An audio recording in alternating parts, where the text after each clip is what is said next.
about the parable of the sower. And he borrows a boat. Jesus says, he turns to Peter and says, Peter, now let's take offshore for a moment. And you know the story, we read it. I'm not going to go over and be redundant about it.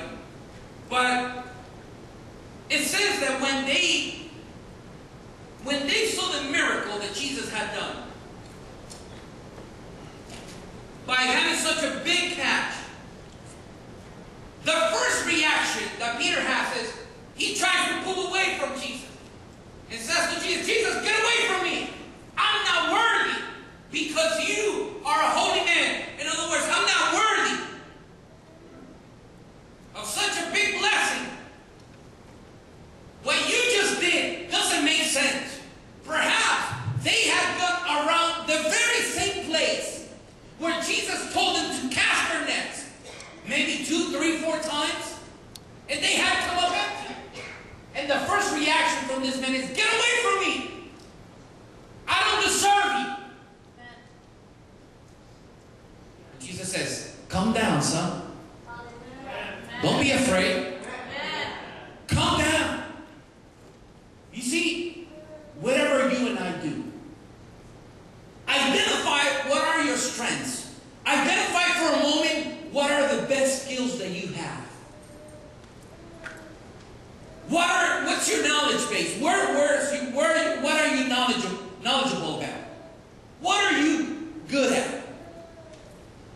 And when you do that, it won't take long to find out that even that which you know you're good at, very good at, sometimes you're going to come up empty.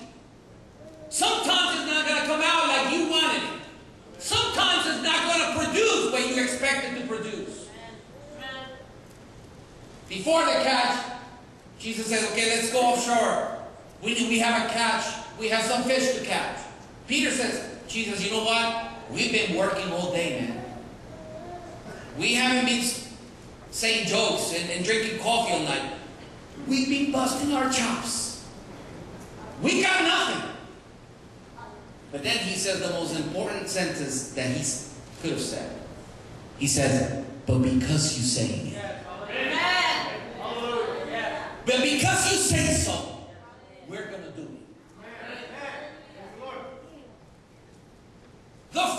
The first sentence he said, we've been at work. We've been working hard. I don't know why things come out the wrong way, but we've been working hard. Perhaps he was having a pity party there. Maybe he was feeling pity about himself and his partners. But then he changes it with the right attitude. In church, it's all about the attitude. Amen. It doesn't matter how much knowledge we got here if we don't have the right attitude here. Amen. And he had the right attitude. But he said, you know what? It doesn't matter what kind of a work day and work week I've had, but because you said it, we're going to do it. Amen. And that's all that Jesus is looking for, is the right attitude. The right attitude, the right demeanor, a willingness to learn, a willingness to go in a different direction, a willingness to trust, a willingness to go into uncharted territory, not because of what you or I know or you and I think, but because of what he says. They had no idea that we're about to walk into the promised land. A promised land that was unlike anything they had experienced before. You read the Gospels. You read the New Testament. You know what Peter developed into. You know what James became. You know how John was labeled. Would that have happened? Do you think that would have happened if they had put up excuses and not loaned their boats to the master? But everything changed because one person had the right attitude. And said, because you say so.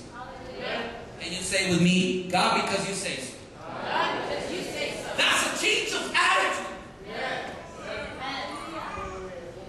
And it doesn't take long to say the right thing. Now, entering the promised land for them was not to have a farm. It was not to have a centralized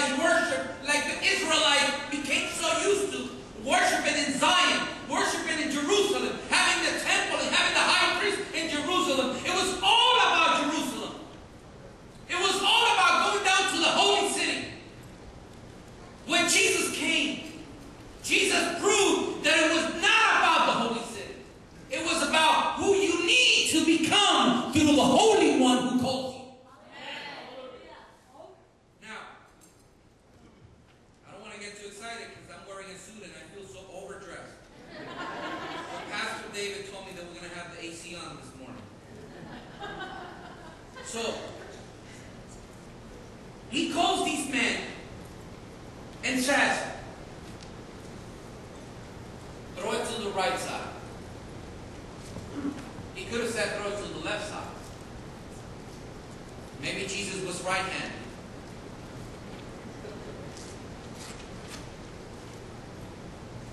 But the right or left is not the most important thing. The most important thing is to follow directions. There are people who are lost, driving where they've never been before, but they never ask for directions. They have a navigation system and they don't ask the navigation system for directions because they know the route.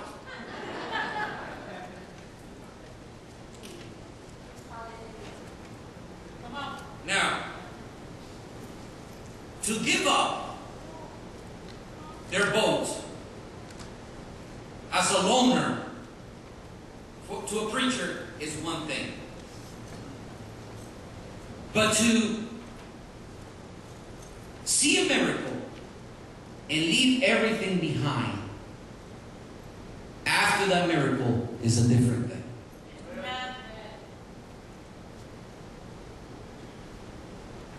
You might be called up. This morning you were called up to offer up your homes for a small group. And I have a very good suggestion to all the men in this house. If you're going to volunteer your house, talk to your wife first and agree upon the time of the day, the day of the week.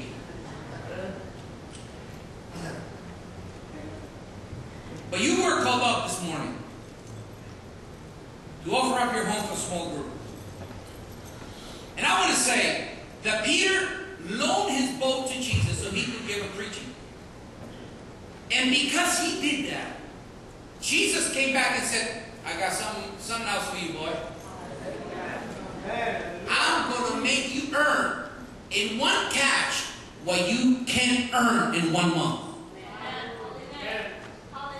And where we read it says that they catch so many fishes that their nets began to break. And they needed help. So they called their partners. And guess what? They had a bright idea to put all the fishes on their boats. And guess what happened? The boats began to sink.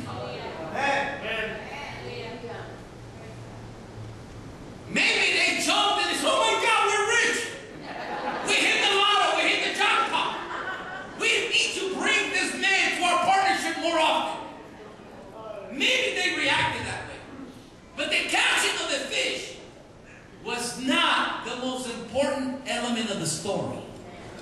The catching of the fish, the miraculous catching of these fishes, guess what it was? It was actually Jesus' strategy to get them hooked onto their calling.